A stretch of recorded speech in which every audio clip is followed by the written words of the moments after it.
Bonjour et bienvenue sur le plateau de Bonjour chez vous. Aujourd'hui, notre thème du jour est Dieu est fidèle à ses promesses. Amen. Amen. On est tous d'accord. Bonjour Yanis. Ça va toujours?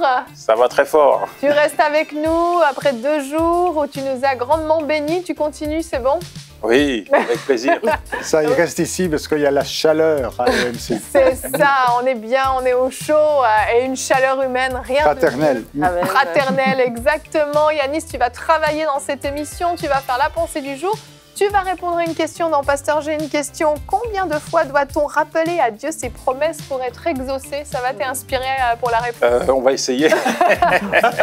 T'as encore quelques minutes pour y penser. Oui. Et avec Nadine, vous allez présenter quoi donc, Nadine? Oui, on va des belles choses. Le livre Les murs de la solitude, le face-à-face, un DVD très intéressant sur son témoignage et aussi une action qu'il a fait qui s'appelle Un livre, un détenu. On va parler de tout ça à la rubrique Culture et Médias. Génial! Une émission qui s'annonce passionnante et on va commencer tout de suite en parlant des merveilleuses promesses de Dieu, de sa grande fidélité avec toi Yanis dans la pensée du jour.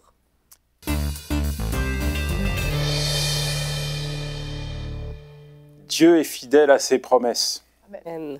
Quand on expérimente les promesses de Dieu, on ne peut que dire qu'il est fidèle. Je me souviens d'un jour où ma belle-mère a été hospitalisée pour une leucémie, mon grand frère était en prison et je me suis retrouvé à la rue avec mon petit frère. Pas d'argent pour payer le loyer. Et je passais mes journées donc à l'hôpital pour aller voir ma belle-mère qui, au fur et à mesure du temps, était rongée par le cancer. Et puis l'après-midi, c'était mon frère en prison. Je me souviens de cette fois où j'ai été convoqué par les médecins qui m'ont dit qu'il fallait me préparer au pire. Ils m'ont dit, il est où votre père? Vous avez quelqu'un de votre famille? J'ai dit non, je suis tout seul. Bon, j'avais 16 ans. Ils étaient un peu étonnés de savoir qu'un gamin de 16 ans gérait, entre guillemets, le foyer.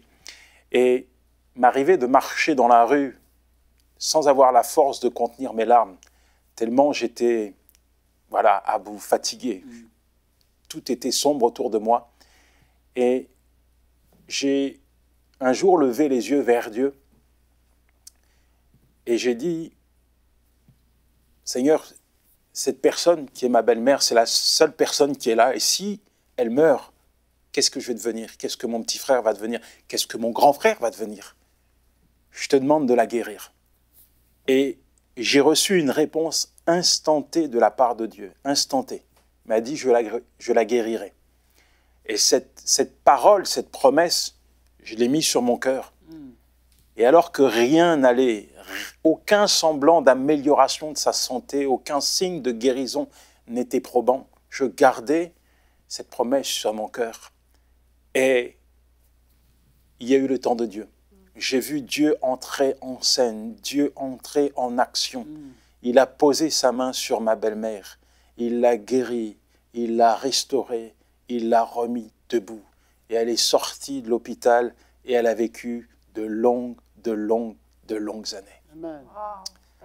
Malachie 3, verset 6, il est dit « Car je suis l'Éternel, je ne change pas. Dieu est le même hier, aujourd'hui et éternellement. » Il y a peut-être une promesse qu'il t'a faite, cette promesse, elle est sur ton cœur et autour de toi, eh bien, il n'y a plus rien, il n'y a plus d'espérance. Peut-être que c'est pour ta santé, la médecine t'a condamné, peut-être que c'est pour ton mariage et ton foyer est renversé, il bat de l'aile et tu te dis, mais comment? J'aimerais te dire une chose, c'est celle-ci. Dieu n'est pas au chômage. Dieu n'est pas à la retraite. Dieu ne pointe pas aux ascédiques. Dieu ne change pas. Et ce qu'il dit, il l'accomplit toujours. Alors, même si le temps te semble long, attends, sois patient. Pourquoi? Parce que la promesse de Dieu va s'accomplir. Amen.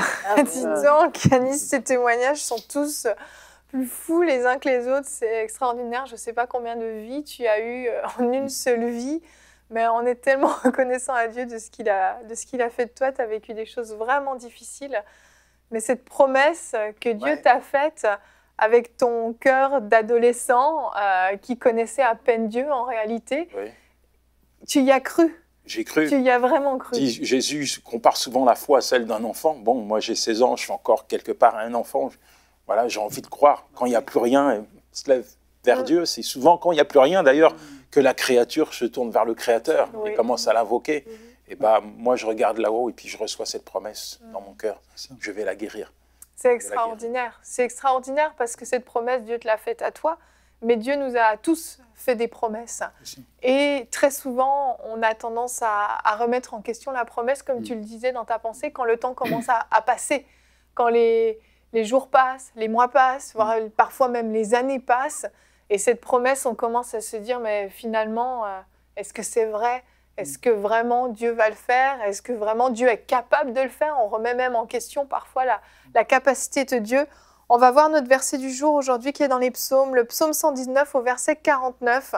« Souviens-toi de ta promesse à ton serviteur, puisque tu m'as donné l'espérance. » L'espérance, voilà ce que la promesse de Dieu nous donne, l'espérance. Et là, dans ce psaume, on voit David qui rappelle à Dieu la promesse, mais est-ce que Dieu a vraiment besoin qu'on lui rappelle? On va en parler tout à l'heure dans Pasteur, j'ai une question.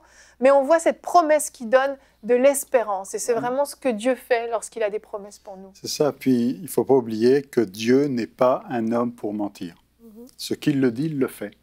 Et si Dieu promet, ce n'est pas la peine de lui dire « Tu m'as promis, mais c'est sûr, ce que tu as promis, ça va vraiment arriver. » Si Dieu l'a dit, ça va arriver. Et si Dieu promet, sa promesse est certaine. Elle est oui et amen. Et c'est ça, en fait, le problème, c'est qu'on remet en cause la parole de Dieu ou on remet en cause sa promesse, alors qu'on devrait, au contraire, la chérir, la repasser sur notre cœur et nous attendre à l'accomplissement de sa promesse. C'est un petit peu la logique de Hébreux 11, où il est question de la foi. Alors pour nous, la foi, pour certains, la foi, c'est je reçois tout de suite, j'ai la foi, bang, j'ai le miracle qui vient tout de suite. Mais dans Hébreux 11, on dit que c'est par la foi qu'ils ont obtenu les promesses. Et en fait, la foi, c'est pas seulement avoir la foi pour le miracle instantané, mais la foi, c'est aussi être capable de rester dans sa promesse jusqu'à l'accomplissement de la promesse. C'est-à-dire, je continue à croire malgré tout, même si tout va mal, même si ça ne semble pas aller dans le sens de la promesse, ma foi est là, je crois que la promesse s'accomplira. Mon Rédempteur est vivant et il se lèvera. Amen. Tout à l'heure, tu disais, Evelyne, des fois, ça fait 2 ans, 3 ans, et tu te dis, est-ce que vraiment ça va arriver? En fait, on peut tomber dans l'incrédulité. Oui. Et puis, moi, il y a un verset que j'aime tellement ici, c'est dans Romains 3, le verset 3. Ça nous dit, « Si quelques-uns n'ont pas cru, leur incrédulité anéantira-t-elle la fidélité de Dieu? » C'est-à-dire, s'il y en a qui ont peut-être essayé Dieu, mais qui se sont dit, justement, comme tu as dit, « Non, en fait, il ne le fera pas. » Ils sont tombés dans l'incrédulité. Est-ce que leur incrédulité, leur témoignage à eux, nous démontre que Dieu n'est pas fidèle? Non. Pas du tout. Si quelqu'un a essayé d'obtenir quoi que ce soit, et puis cette personne-là a échoué, est-ce que ça veut dire que Dieu, à fin de compte, ce n'est pas sa volonté? Non, pas du tout. Sa volonté est écrite dans la parole de Dieu. Et si Dieu dit quelque chose, noir sur blanc, voilà ma promesse, ma volonté, peu importe c'est quoi ça concerne, si Dieu l'a dit, comme Jonathan l'a dit, c'est ça. Dieu, ses promesses, c'est ses promesses. Et on doit se baser sur sa parole. Et moi, c'est ce que je fais dans ma propre vie. Quand je lutte pour quelque chose, peu importe c'est quoi, je me dis, Dieu, tu l'as dit. Même s'il y en a d'autres qui n'ont pas obtenu pour X raison, ça ne veut pas dire que ça, c'est mon sort. Tu l'as dit. Moi, ce qui me concerne, c'est ce que tu as dit à mon sujet. Et moi, comme tu l'as dit, je vais me positionner dans la foi et je persévère jusqu'à l'exaucement. Et non, ce n'est pas toujours tout de suite. Ce n'est pas toujours instantané. Quand ça arrive, on est content. Mais quand ce n'est pas comme ça, c'est là qu'on voit vraiment, oui, en effet, la profondeur de ta foi. C'est là qu'on va voir si elle va être persévérante jusqu'à obtenir la promesse. Et même que la Bible nous dit qu'ils ont même pas vu la promesse de leurs propres yeux. Ils l'ont saluée de loin. C'est-à-dire qu'ils ont persévéré, mais eux-mêmes, de leur propre vécu, ils ne l'ont pas forcément vu s'accomplir. Mais ils étaient dans la foi jusqu'à la fin. Et ça nous démontre comment on doit être aussi par rapport aux promesses de Dieu. C'est compliqué d'être dans la foi au milieu d'une génération finalement qui va vite. J'appelle ça une génération zapping. On n'a pas le temps. Oui. En quelques heures, on va sur la Lune. En quelques secondes, avec Internet, on passe une information à la planète entière. Et en fait, on essaie d'imposer notre timing à Dieu. Oui. Mais dans le royaume de Dieu, il n'y a pas de montre, hein. Il n'y a pas d'horloge. Ouais. Dieu n'est pas dans le soumis temps. à notre emploi du temps. Mais une chose est sûre, c'est que Dieu fait toutes choses belles en son temps. Amen. Voilà pourquoi dans l'attente, il faut être dans la foi, dans la patience et attendre le temps de Dieu. Sachant que Dieu ne répond pas toujours par le oui. Et c'est vrai qu'il y a plein de promesses de Dieu dans la Bible, mais toutes les promesses de Dieu ne sont pas pour moi. Il y a des promesses spécifiques. Ce n'est pas parce que j'ai dit à mes enfants que je vais les bénir que je vais tous les bénir de la même manière. Il y a des besoins spécifiques, il y a des situations spécifiques. Et puis il y a la chair. On le voit, il y a des gens qui ils ont besoin d'argent. Ils vont tous. Là, on parle d'argent, c'est ce qu'ils vont prendre. Mais Dieu ne va pas te donner ce qui va te perdre. Ça, c'est bien vrai. Dieu ne va pas te donner ce qui va te nuire. Il est dit dans Proverbe 10, verset 22, c'est la bénédiction de l'Éternel qui enrichit, elle n'est suivie d'aucun chagrin. Quand Dieu te bénit, c'est pour enrichir. Oui. Ce n'est pas pour t'appauvrir. Donc il faut savoir discerner la volonté de Dieu. C'est ça. La promesse de Dieu, elle est bonne, hein, et il faut rester dans cette idée. Et, là, et comme tu le disais, Franck, notre foi ne va pas dépendre de l'expérience des autres, mais notre foi dépend de la parole. Et donc, je ne me souviens plus du titre du thème d'aujourd'hui, mais Dieu est fidèle à ses promesses, c'est ça. Dieu est fidèle à ses promesses, et dans le mot fidèle, il y a le mot foi, et donc ces promesses sont dignes de foi. Ces promesses, on peut croire dans ces promesses parce que oui, ça vaut la peine d'y croire parce que c'est vrai. Maintenant, peut-être qu'on peut faire cette distinction aussi. Il faut faire la différence entre les promesses de Dieu et notre désir personnel ou charnel. Oui. Parce que des fois, on veut quelque chose et on va prendre ça pour « Ah, ben Dieu me l'a promis ». Est-ce que c'est vraiment Dieu qui l'a promis? Mais maintenant, si Dieu l'a promis, il ne faut pas laisser le diable venir nous dire « Dieu a-t-il réellement dit ?» Si Dieu l'a dit, on le sait, c'est solide, c'est du roc. Et on peut rester là contre vent et marée. Mais il faut faire attention de ne pas faire parler Dieu. Mais il ne faut pas faire attention de faire parler Dieu et puis finalement de prendre nos désirs pour des réalités et puis de dire « Bon, ben, j'ai envie de ceci, donc... je vais poser une toison. Si c'est pile, ça marche. Si c'est face, c'est que Dieu est d'accord. Et puis voilà. Bon, ça ne marche pas comme ça. Hein. Non, effectivement. Mais la fidélité de Dieu, c'est une notion dont on doit tous être convaincus, en fait.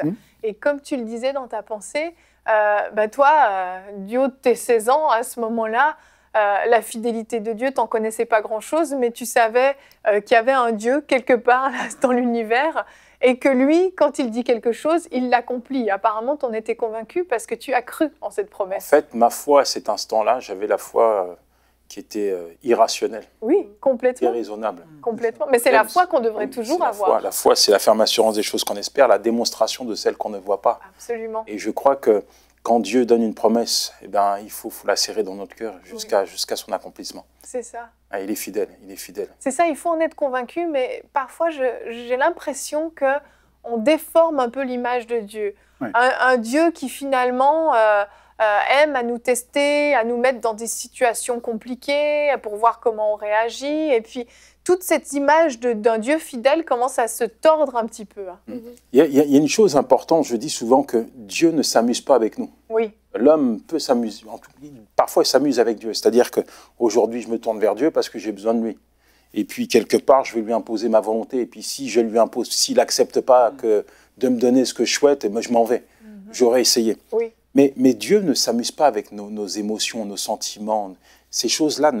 Dieu veut nous voir heureux, Dieu veut que nous puissions nous épanouir à tous égards, comme prospère l'état de notre âme. Donc ce qui est véritablement important, c'est de comprendre que Dieu est fidèle à ses promesses et que lorsqu'il dit quelque chose, il le fait.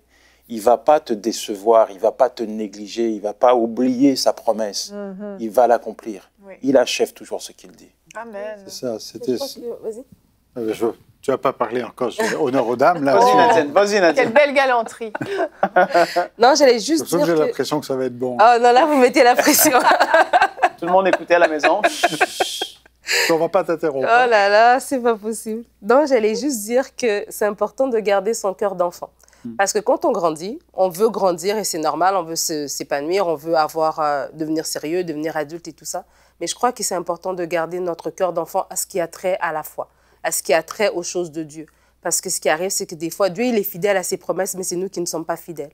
Nous ne sommes pas fidèles parce qu'on a eu la promesse, on l'a écrite, et on regarde nos circonstances, ça fait 5 ans, ça fait 10 ans, et on déchire la promesse. Et beaucoup de gens l'ont fait parce qu'on se dit, ben là, on est rendu trop loin, comment est-ce que Dieu va nous ramener sur le chemin, sur ce qu'il avait prévu pour nous? Mais vraiment, s'efforcer de dire, Seigneur, garde mon cœur, garde ma foi, garde-moi ce cœur qui te regarde comme un enfant qui regarde à son père et qui demande quelque chose. Il ne se pose pas la question, je veux un jouet, est-ce que papa il a l'argent, est-ce que papa va l'acheter? Papa l'a dit qu'il va l'acheter, papa va l'acheter. Point barre. Oui. Et c'est vraiment cette attitude-là qu'on doit garder. Même si on grandit dans la foi, c'est bien, on devient très spirituel, puis on connaît tous les versets, mais ce côté-là, on doit le garder, ce côté enfant. Ça nous permet de toujours être réceptif aux promesses que Dieu nous donne. Voilà. C'est vrai ce que tu dis, c'est vraiment important. Et le problème souvent, c'est que on a tellement été enseigné qu'on a perdu ce cœur d'enfant. En fait, on est devenus des adultes spirituels, c'est bien pour toutes les choses. On est capable de manger du steak, on n'est plus au lait, c'est des bonnes choses. On est capable de saisir des choses qu'on ne comprenait pas. Mais si on n'a pas gardé cette foi qu'on avait au début, quand on a rencontré le Seigneur, ben là, on est perdant finalement, parce que cette foi, on en a besoin pour être capable de cerner tout ce que Dieu veut faire dans nos vies, tout ce que Dieu va accomplir au travers de nous aussi. Et on s'est perdu parfois dans beaucoup de théologie, de raisonnement, et on a oublié juste simplement de croire. Dieu l'a dit, Dieu il va le faire. Et quand on affirme, et puis on le répète aujourd'hui encore, que Dieu est fidèle à ses promesses, on est en train de revenir à l'image de Dieu et de dire qu'il ne faut pas la déformer. Au départ, quand on a rencontré Dieu, quand on l'a découvert pour la première fois, on avait une image d'un Dieu bienveillant, qui nous aime, qui a compassion, qui est bon pour nous. Et malheureusement, des fois, cette image-là est altérée à cause des épreuves, à cause des difficultés, en disant « Dieu ne m'a pas donné ce que je voulais, Dieu n'a pas répondu à ma prière, ou Dieu ceci et Dieu cela ». Et du coup, il y a ce doute, est-ce que vraiment Dieu est fidèle à toutes ses promesses? Alors, il ne faut surtout pas tomber dans ce piège. Dieu ne change pas. Hein, ça a été répété encore tout à l'heure. Il est le même, hier, aujourd'hui, éternellement. Il est le même que le premier jour où vous êtes tombé, eh bien, ébahi, ébloui par son amour et sa grandeur. Il est le même aujourd'hui encore. Et ce qu'il a dit, quand il a répondu, et c'est pour ça que c'est bien de se rappeler les paroles du passé et les expériences du passé, en disant, ben, autrefois, Dieu m'a béni, m'a fait ceci, m'a fait cela. Ben, il l'a fait autrefois, mais il va le faire aujourd'hui encore, parce qu'il est fidèle à ses promesses, il ne change pas. Et surtout, ne pas dénaturer ou altérer l'image de Dieu. C'est un Dieu d'amour, un Dieu qui nous aime, un Dieu qui veut notre bien, qui veut nous donner le meilleur. Maintenant, des fois, le meilleur que Dieu veut nous donner, c'est pas le meilleur pour nous.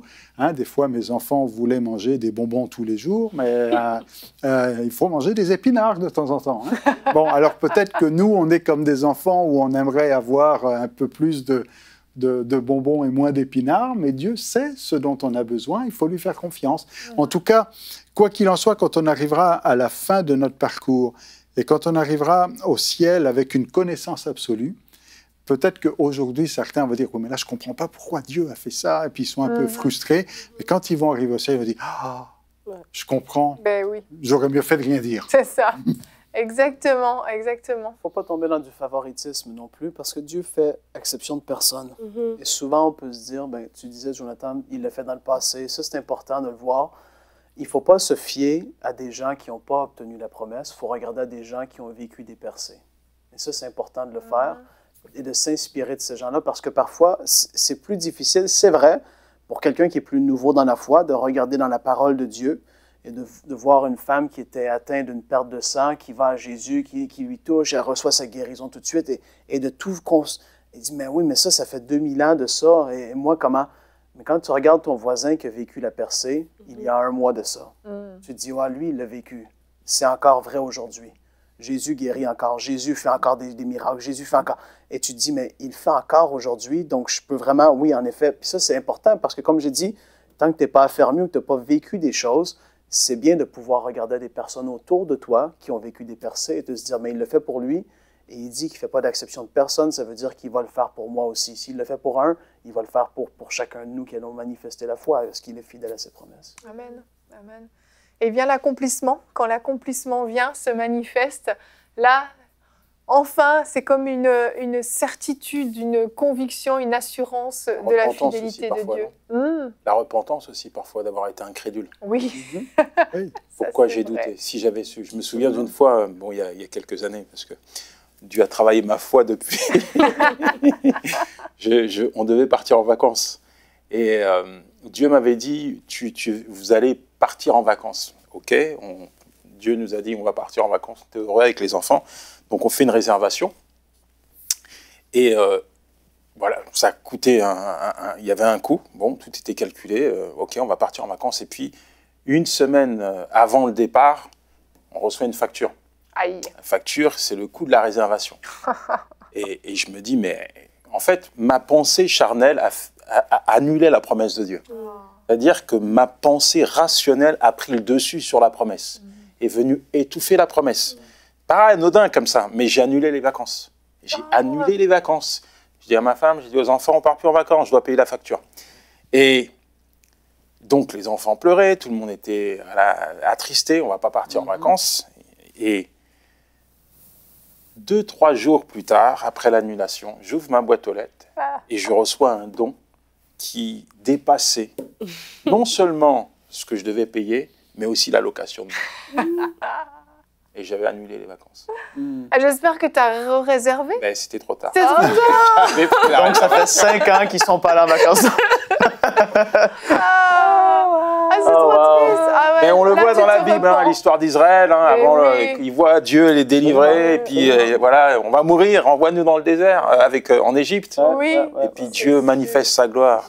Et c'est après la mer Rouge qui commence à exalter Dieu. Et c'était avant, pendant et après. Eh oui. Aïe, aïe, aïe, ça fait mal quand même.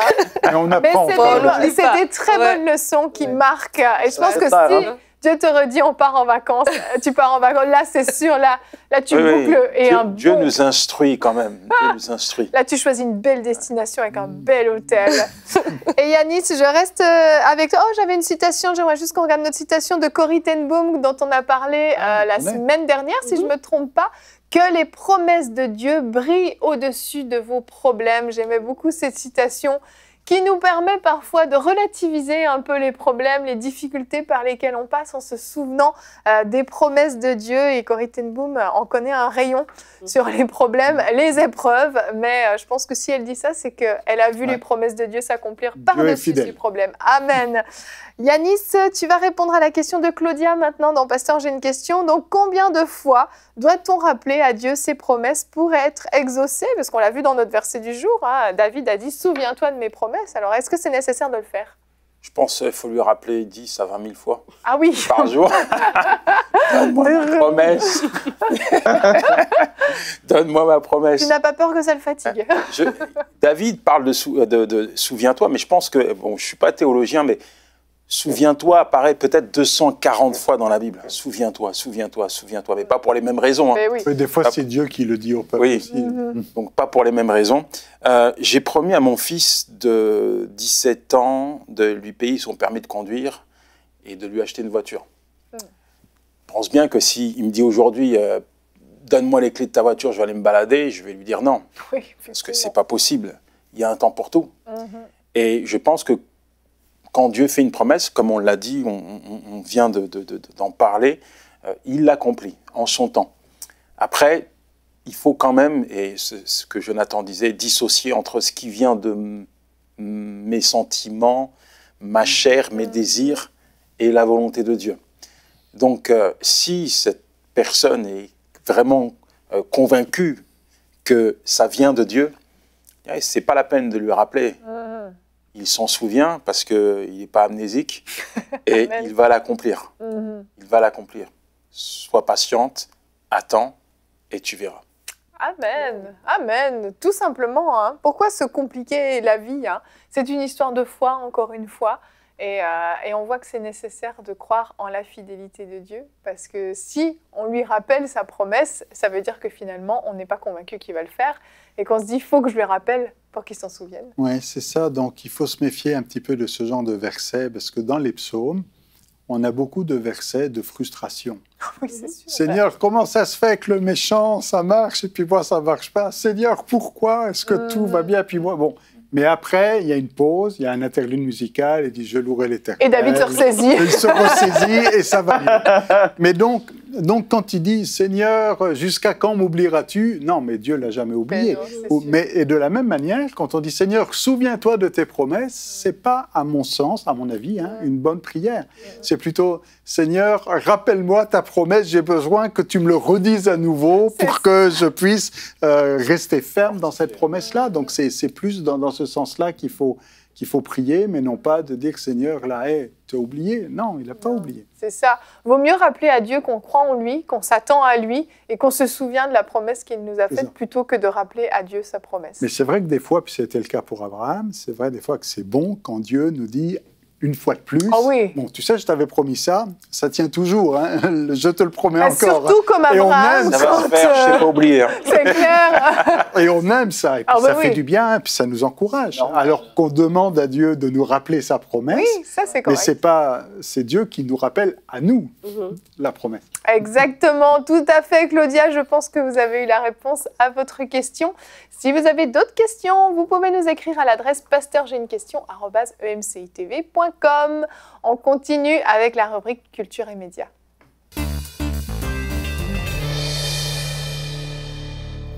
Alors Nadine, tu as des trésors à nous présenter. Oui, comme j'aime toujours dire, quand on a un invité, on est toujours honoré. Quand on a la personne qui a écrit le livre qui est avec nous, c'est toujours intéressant.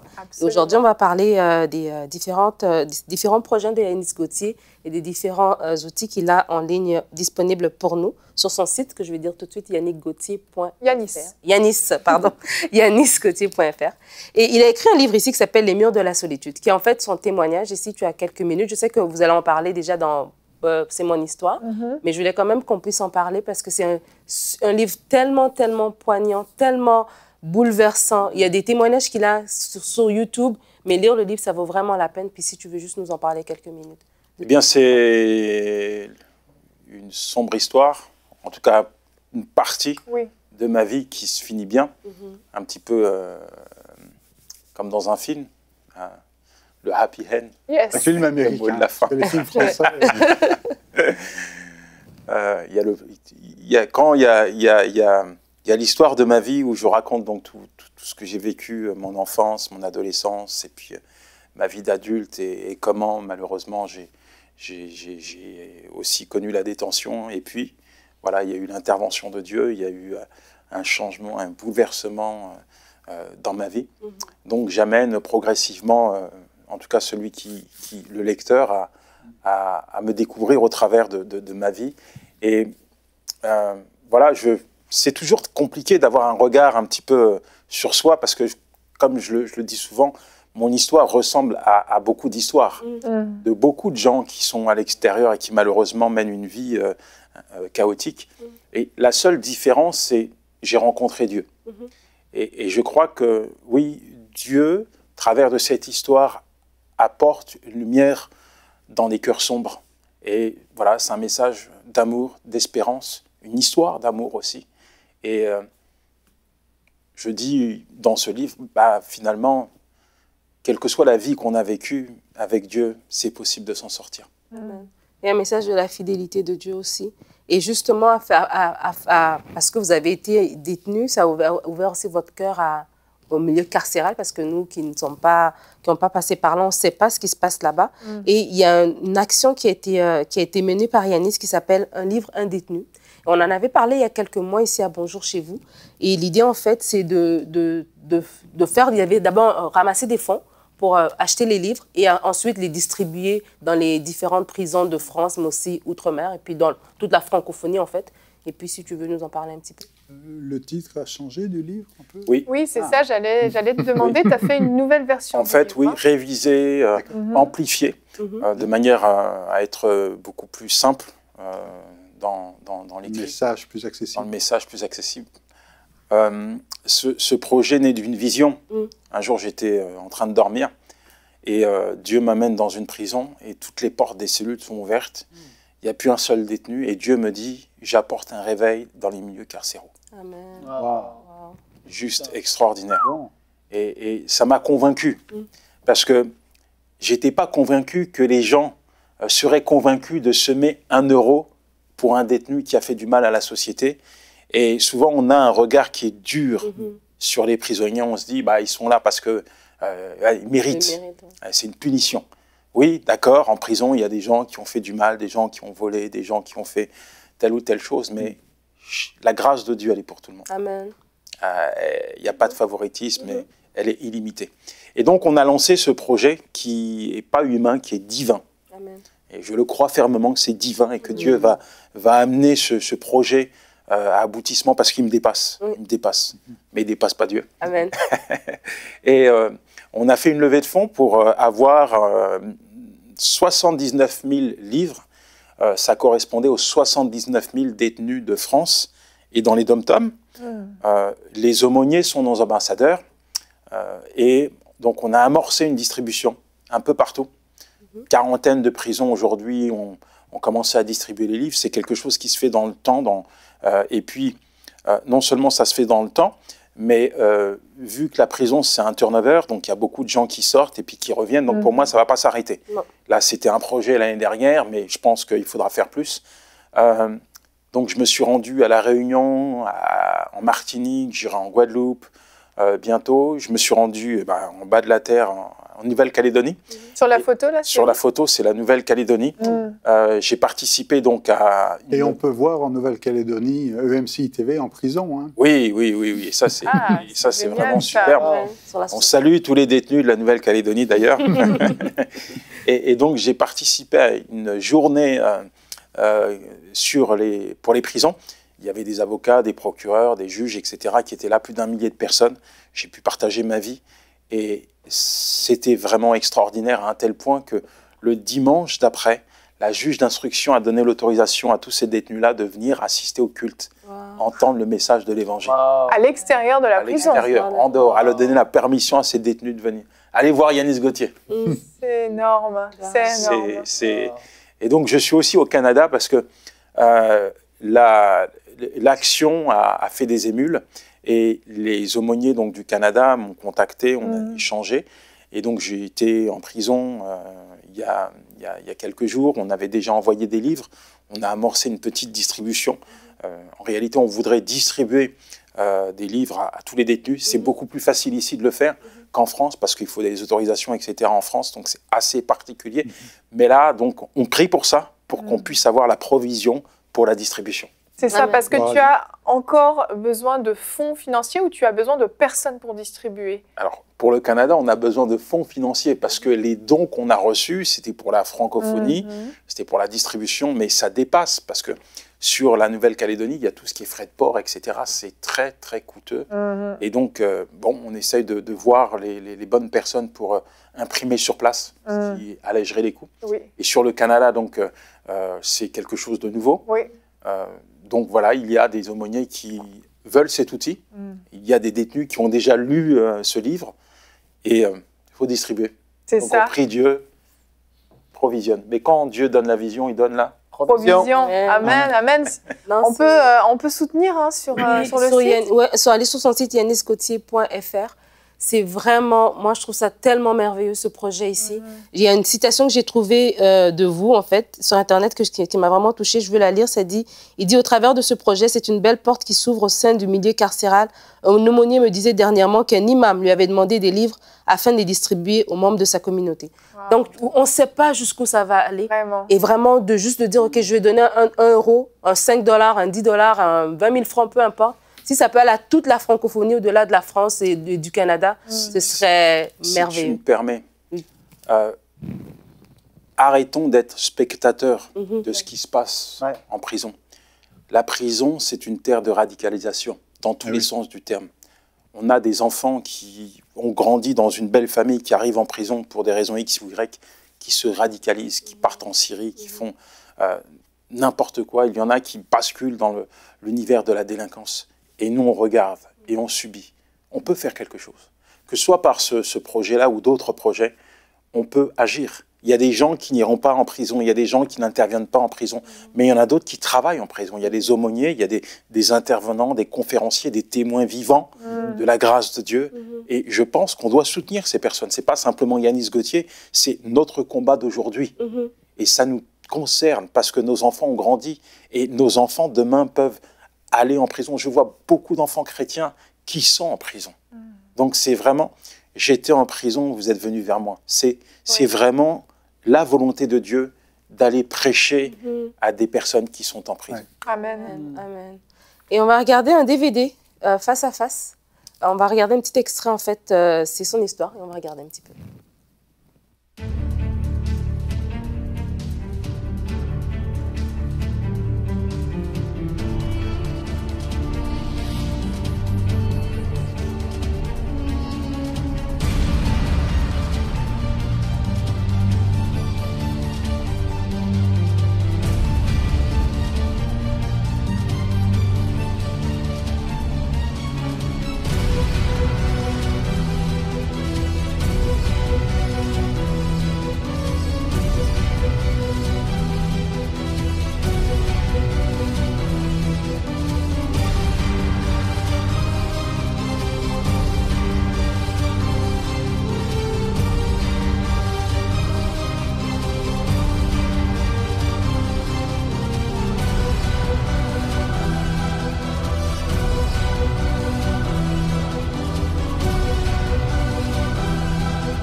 Mais qu'est-ce que je fais là?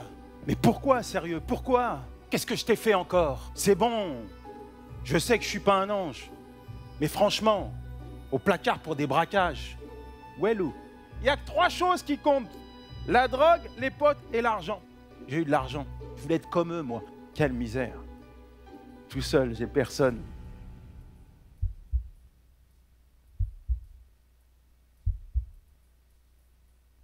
Ah! Enfin, Manu. Quand je l'ai vue, je suis devenu dingue. Elle m'a retourné le cerveau. Madame voulait que je sois un mari pour elle, un père pour nos enfants. Moi, je suis un enfant de la rue. Je sais pas c'est quoi la vie de famille. Les relations amoureuses et le business, ça fait pas bon ménage. Elle croit en moi, je t'assure. Ah ouais. Madame aurait vu la lumière au sein de ces ténèbres épaisses qui environnent ma vie. Elle me parle de Dieu. Mais c'est trop tard. Personne qui m'aime, moi. Moi, je vis l'enfer sur la terre. Je suis mort. Il n'y a plus rien, là. Je suis une loque humaine. J'ai abandonné mes gosses. J'ai abandonné ma femme. Je suis en prison. Comment il me voit, Dieu? Hein? Il me voit comment? Personne qui m'aime, moi. Docteur, est-ce que je vais vivre?